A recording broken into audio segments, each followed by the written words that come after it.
you very much. So as you see, it's not really a talk, it's more something else, but I hope you enjoy it.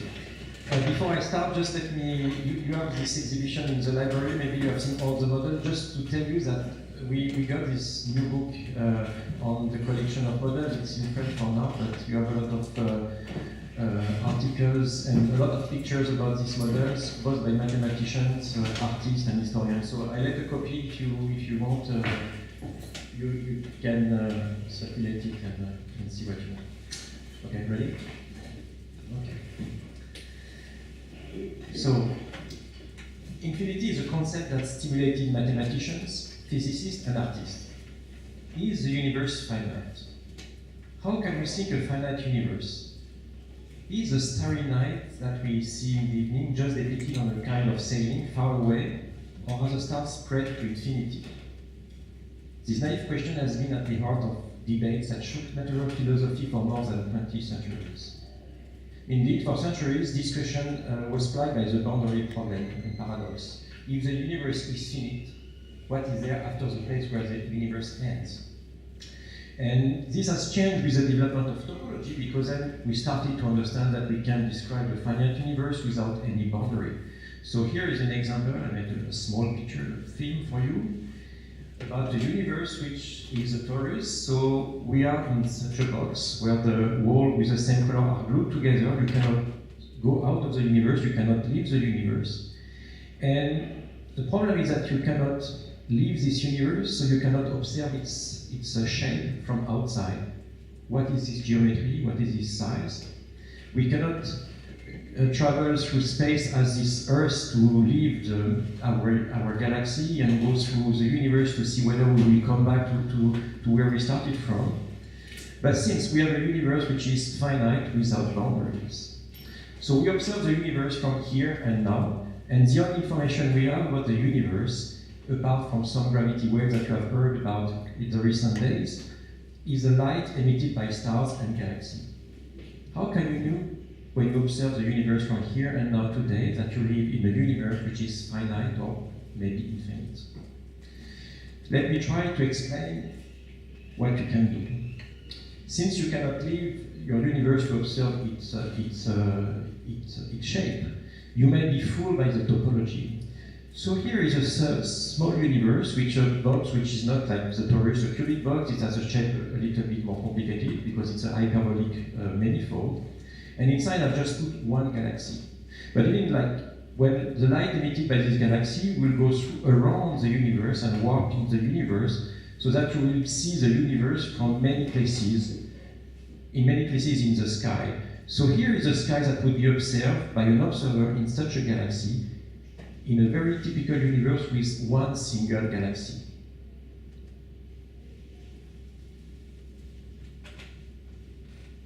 So now I'll make the wall disappear, so this is what you would observe as an observer.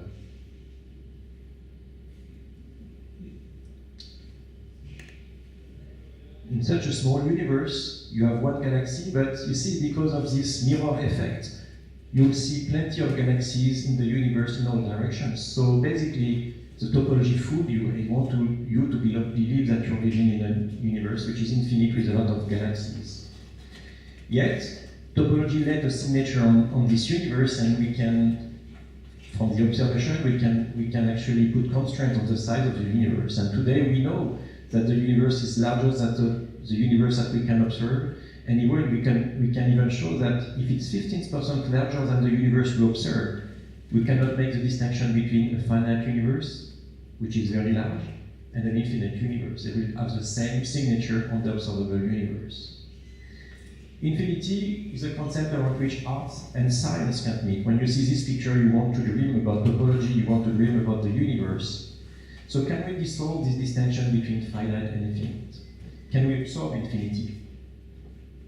So let us start by some generality on science, and or better on naturalist philosophy, as Newton used to use in the title of his Principia. Science has to be taken as a realist enterprise, meaning that it assumes the existence of a reality that is mostly independent of humans and their effort to understand it. Whatever our starting point, our inspiration or taste, the scientific production has to become independent of the researcher at its origin. It has to be reproducible, at least in principle, by anyone following the same method. Science is thus a methodology, a way to question the world. This constraint prevents us from any relativism and aims to construct a universal knowledge that would set soft constraints on any metaphysics, philosophy, or beliefs. This approach has revealed a reality at the macroscopic and microscopic and cosmological levels, which is very different from the one which is offered by our senses. Science provides us with prostheses, such as microscopes, telescopes, that allow us to extend our sense in resolution, but also spectrally.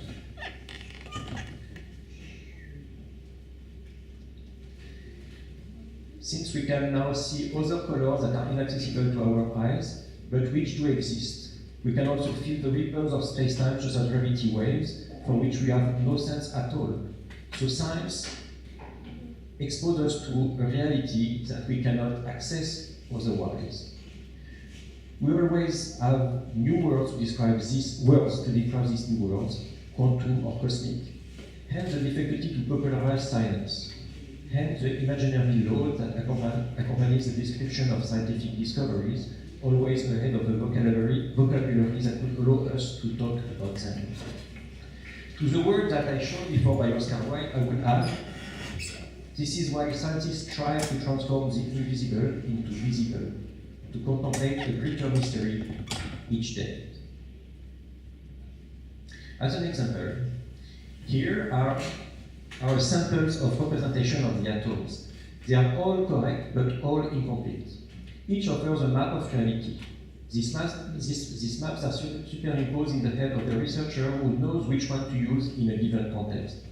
These realities always bring us new mystery, the origin of the universe, the origin of matter, the origin of life, of consciousness. They question us about relations to the world, and this questioning exposes us to a vertigo that science itself cannot make into account. Science associates concept formalism with phenomena. For instance, the electrons are spinors of spin 1/2 and charge -1. Why? Well, science cannot answer this question. It just acknowledges it. It is an empirical fact, confirmed by the experimental consequence of this mathematical choice of representation. Whatever our theories, they will never be able to explain the reason of their own structures. Vertigo of knowledge, which philosophy tries to fill, which the artist can divert and appropriate. Science also exposes us to an emotion, which we have tried to take out of scientific theories. Scientific articles do not express the opinion or feelings of researchers who write them. They are impersonal. Even if some are moved by the beauty of the equation, it is an extremely Apollonian, intellectual, and even cold beauty. The celestial vote that you see here, the cosmos according to the word chosen by Pythagoras. This word means both the order, opposed to chaos, the celestial vote, but also the jewel of Greek woman. By this choice, Pythagoras wanted to remind us that the emotion that we feel when we look at a starry night. For Pythagoras, science and mathematization are not an end in themselves, but a way of revealing the mystery at the heart of nature and the emotion it gives us. Emotion and beauty are not therefore the prerogative of art. Difficult then to make a clear distinction between art and science, between artist and scientist. Disciplinary classification has evolved over time. During the antiquity, the quadrivium fixed the program of mathematical studies, arithmetic, geometry, music, and astronomy. How would you describe Leonardo or William Herschel, the greatest astronomer of the early 18th century, who was both an astronomer but also a composer who composed many symphonies, scientist or artist? I do not think anyone dared to ask them to define themselves to only one of their activity.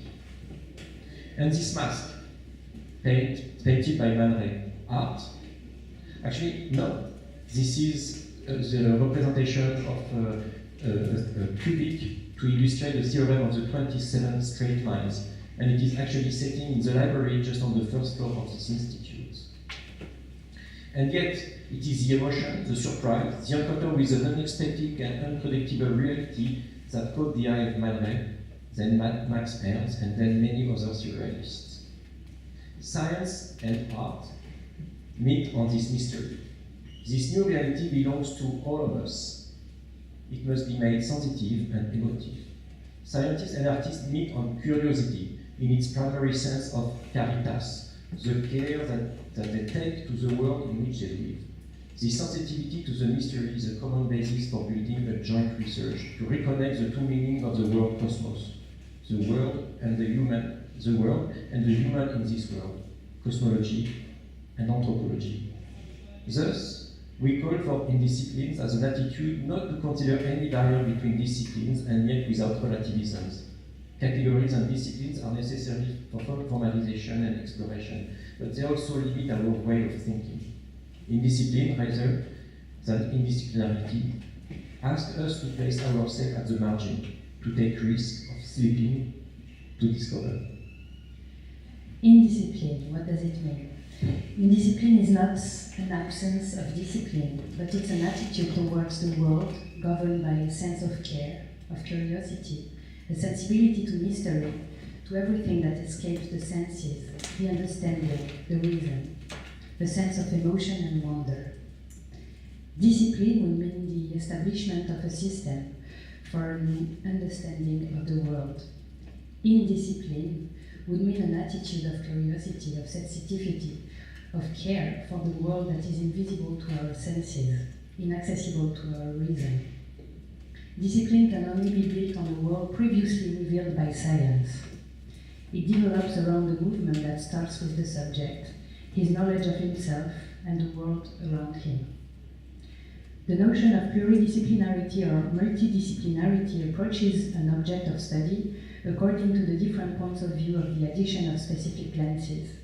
The goal there is to make a work of several disciplines match with the same object, the same subject, feeding on the complementarity intrinsic to several disciplines. Transdisciplinarity connects disciplines without obligation so as to achieve the same goal. Interdisciplinarity sets up a dialogue and exchange between the disciplines from a common boundary in search for an intersection between different methods. But indisciplinarity is less academic. It is above, it is beyond all discipline.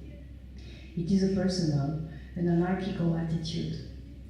The indiscipline defeats the antagonisms of the two that surrounds the in-between that we find in interdisciplinarity, such as artist, scientist, continuous, discontinuous, wave, corpuscle, finite, infinite. There are no more juxtapositions of opposites, nor a hybridity tinkered on from separate elements, but instead there is the creation of a new organicity. The blend replaces the intersection. Indisciplinarity updates the in-between as it was described by the French philosopher François Jullien. The implementation of a between rather than an in-between. A between that does not assume two entities in their own identity, but which questions the two parties, which dislodges them, overflows them.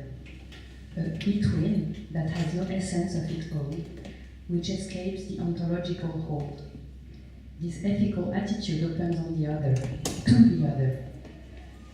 In French, we would use the neologism interity, which could be the translation of in-betweenness in English, which does not imply the two at stake in the in-between, but builds up a third element which leaves the binary grids from which we understand the antagonistic relations based on identity and otherness.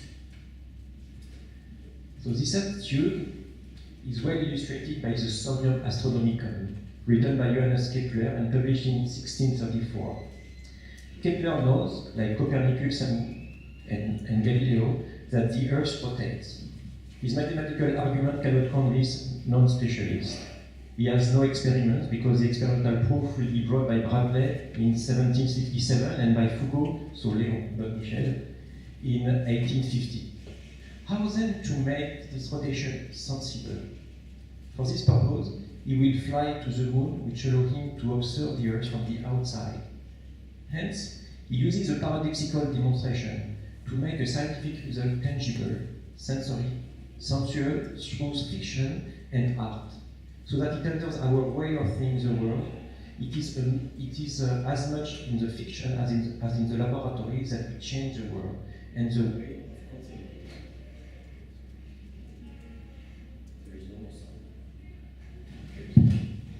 We have to do together.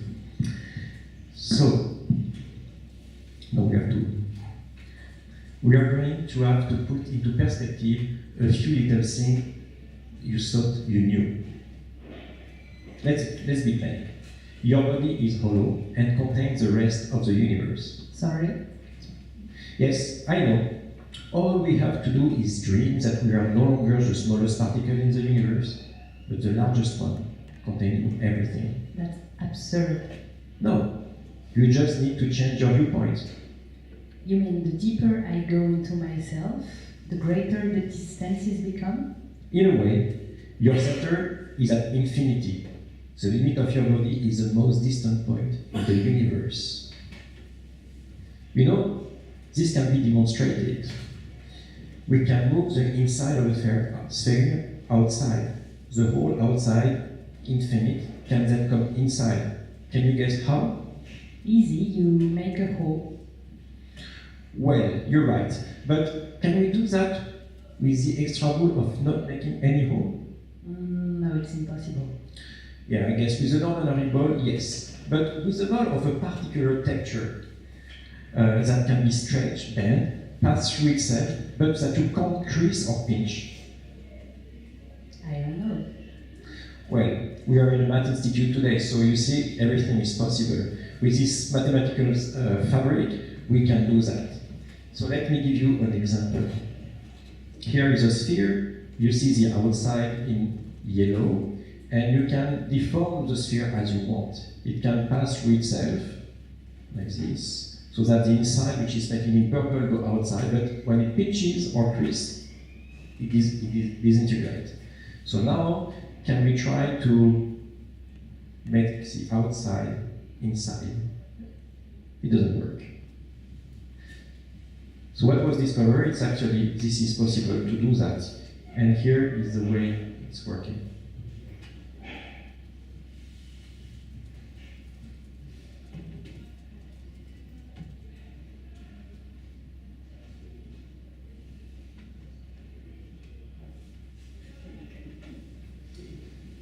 Well, with mathematics, one can make the unthinkable thinkable.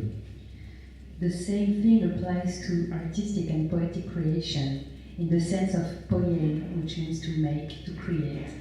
By making, by creating, the reality takes shape, and then reverses itself, returns. The impossible becomes possible, the mysteries unfold. Poetics operates in disciplines. It defeats our singular identities in order to compose a new one, always in progress, infinite. So do you know that we can connect pieces of infinity? Look. These stones that you'll see here, where is it? Yes, sorry. Have fallen from the sky. These are our little collections of meteorites, celestial objects, natural buried bodies of a planetary system, which have resisted disintegration by re-entering the atmosphere of another body, retaining part of their mass to the ground of a star, without being completely volatilized on impact with its surface. It is estimated that 100 tons of meteorites arrive every day on the surface of our planet, the vast majority of which arrives in the form of dust. Do you remember what you felt the first time I put a meteorite in your hand? Holding a meteorite makes you feel an emotion that's impossible to describe. It is as if the impossible materialized. Although they are above all scientific objects, the emotional, the sacred, and even the mystical burden that has been attributed to meteorites by all terrestrial population is immediately perceptible. The notions of space and time seem for a moment to be abolished. The meteorite that I hold in my hand is older than the world itself. Yes. Do you know which is the most famous meteorite? It's a French one and it's called Orgueil. Yes, it's a very rare and special meteorite. It contains, among other things, rare gases and diamond dust. It is the first meteorite in which alien amino acids have been found, the elementary bricks of life. It has been found, giving the credence to the theory of panspermia, the idea that the life on Earth comes from outer space. So, we have asked a colleague of ours, so it's a small interview. Unfortunately, we didn't have time to have it translated in English, so it's a 30-second interview of a colleague of ours who has been working on this meteorite, and she will explain us about this diamond, and then we will translate it to you.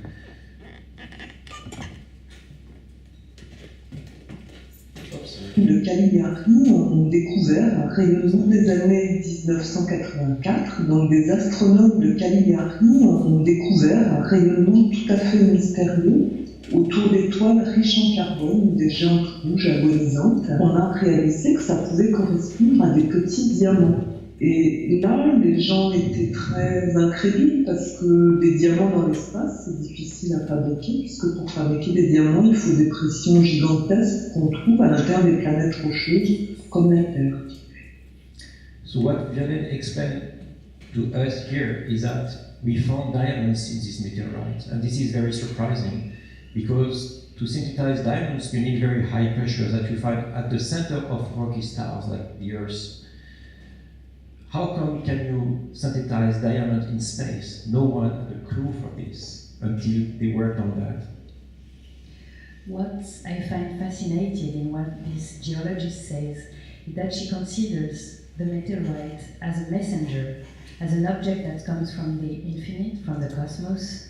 So she uses it to reveal the structure of the close, the familiar, the everyday life that is not accessible to us, I mean the center of the earth. As if what informs us about what we are must come from abroad, from the outside, from the absolute outside, cosmos. These meteorites, they are so precious that they are kept as talismans. They sometimes inspire researchers far beyond the scientific results they establish. So again, we ask our colleague to tell us what she was feeling when she's studying such meteorites, and of course I will translate that afterwards. Pour moi, je suis sidérée, tu vois, je suis complètement... et l'éblouissement est en lui-même unique, tu vois, c'est un éclair dans la nuit, quoi. C'est un éclair de compréhension dans la nuit, et ça, c'est tout. C'est l'éclair qui fait tout dans l'intellect. So she explains that these stones, they are like a light of understandings in the dark, and that when she's studying them, she feels like under sidderation. So this colleague has just expressed in French, as you see, the feeling of stupefaction that comes from the understanding of our planet. In cosmology laboratories throughout the world, I have witnessed another feeling, that of desideration. Desideration. Sideris, without stars, without aster, disaster. This feeling of wandering in a cosmos to which one cannot connect. The more I studied the universe, the more this feeling grew in me, behind the equation trying to concept the cosmos. So this loss in sky may not have marked you, but today, if you look at the star, you may guess that you have been robbed from your stars because, of course, of your fireflies by the night of the city. So we don't see the stars anymore. We feel disconnected from the sky unless you go to very special place where, like this one, where you can see the whole stars of the Milky Way. How to live without stars? Without this ancestral connection to the sky? How to continue to live lost in this universe, infinite, perhaps? The word desideration is forged on the etymology of the word desire, built on the negation of the Latin terms sidus or sideris, meaning constellation or star. The meaning given by the etymology changes according to whether one retains sidus or sideris. If we choose sidus, we find desidere, whose etymology tells us that to desire is to cease to contemplate the star, to turn away from it, to forget it, to interrupt the fascination which it exercises over us. If we choose sideris, we find desiderium, which in Latin both means regret and desire, implying that the object we desire is lost, is missing. The etymology then translates desideratio, desiderium, or desiderata as the nostalgia of a star, the regret of a lost star, the painful lack of a celestial object that disappears. The desideration symptom describes a desiderated humanity that suffers from the absence of sideration, that is to say, from an organic bond with the stars, a lost twin syndrome, an inconsolable nostalgia that only humans' aspiration to join the cosmos could feel. Humanity might have mistaken by thinking that its objects of desires were here. They are over there, above us. What could be the object of nostalgia, of the irrepressible human melancholy? How could this object, that we feel obscurely and confusedly as the ultimate object of our desire, manifest itself if we never have known it before? What we try to do is to reconnect with the etymology of our desire and with our biological and mythological origin by recreating a link with the infinite, with the cosmos. The tension towards this infinite, from which we come from, condemns us to an infinite nostalgia. The residual trace of a stellar life remains in us, and the desiderated ones seek to regain it. The hypothesis according to which humanity finds its biological origin in bricks of lives brought by meteorites on our planet is certainly controversial. But some traces of these meteor rains are still visible on our planet. They are called astrogleams. Undetectable among other humans, the desiderated are closer than the other humans to their stellar origins, which manifests itself by the living feeling of being an orphan, of lacking something, through the permanent nostalgia for a vague object.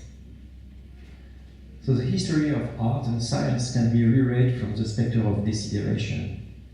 One can also try to understand this feeling. One understands. One understands what can grasp, what can take in one's hand, what can take in your mind, what you can delimit the boundaries, the limits, the edges. But why these limits? This question is infinite. Can we, as Cosmiel, absorb the whole universe in us? Let us explore. For most of you, meteorites are a danger. Massive extinctions, killer stones, craters. For desiderates, they constitute the most direct connector to the universe. Crater, what does it mean? It comes from the ancient Greek krater, derived from keranoumi, which is to mix. It designed a vase in which one mixed the wine with the water before filling the cups. For us, craters are the original land of the desiderated. So we have been asking against two different colleagues in geology departments about what they were feeling about these ideas of connecting to the universe through meteorites, and here are two opinions they got. Again, it's in French, sorry for that. Oops.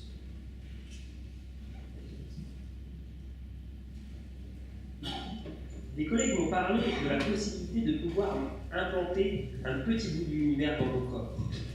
Depuis, eh bien, cette idée me hante. J'ai vraiment envie de mettre un morceau du ciel dans mon corps.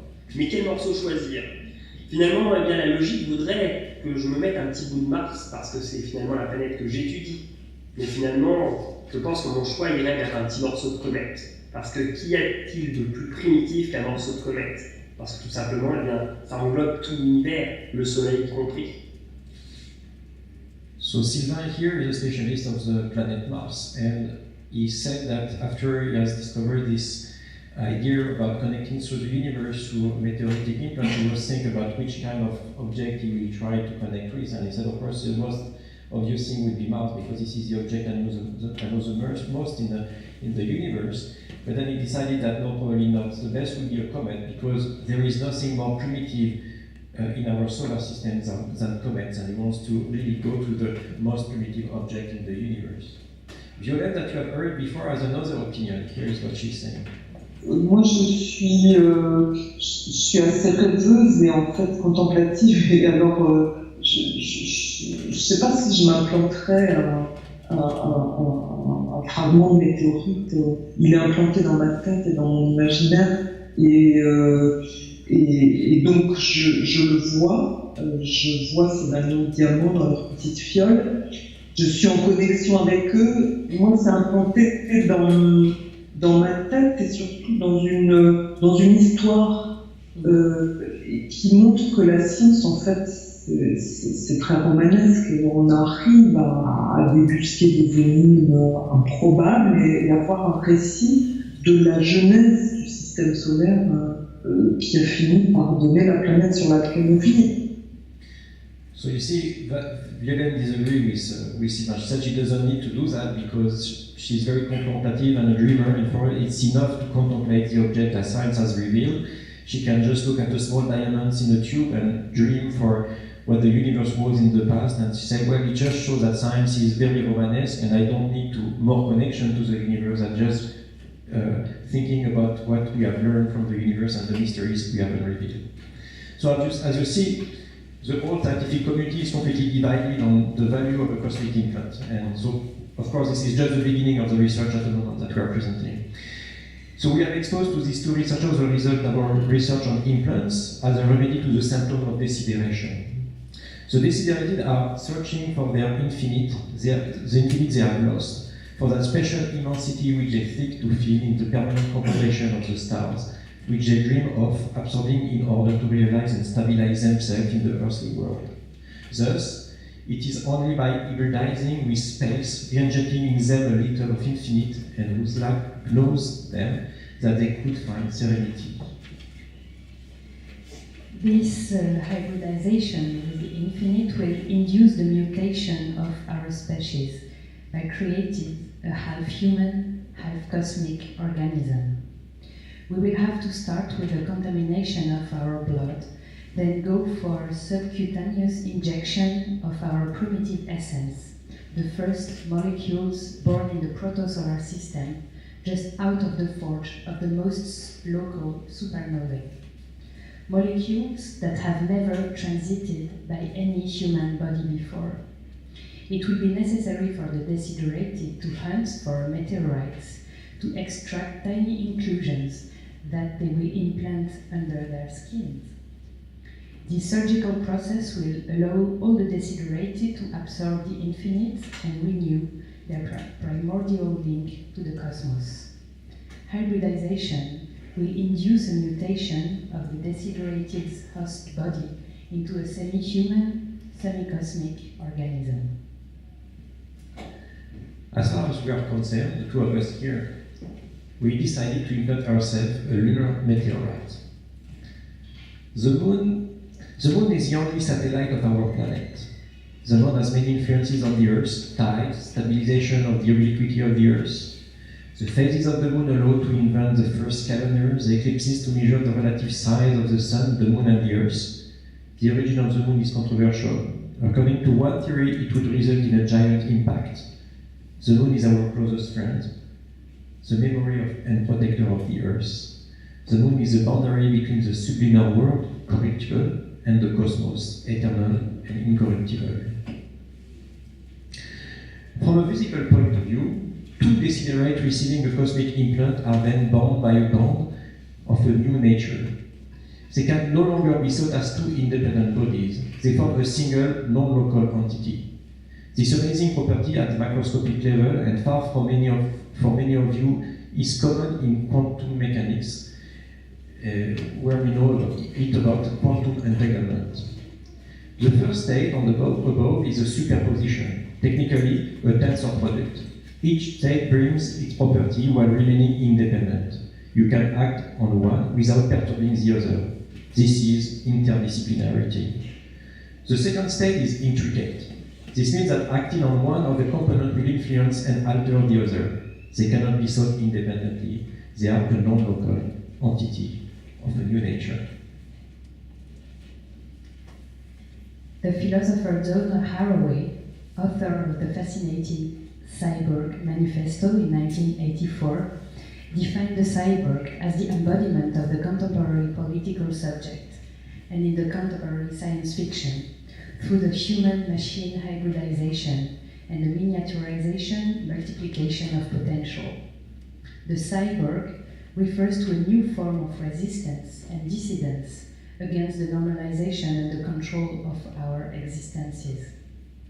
We can now introduce the emergence of a new figure derived from a new hybridization, human cosmos. We call it the cosmorg, for cosmic organism. A human having received a cosmic graft, a sidereal implant, a meteoritic organism, hybrid of cosmos and living.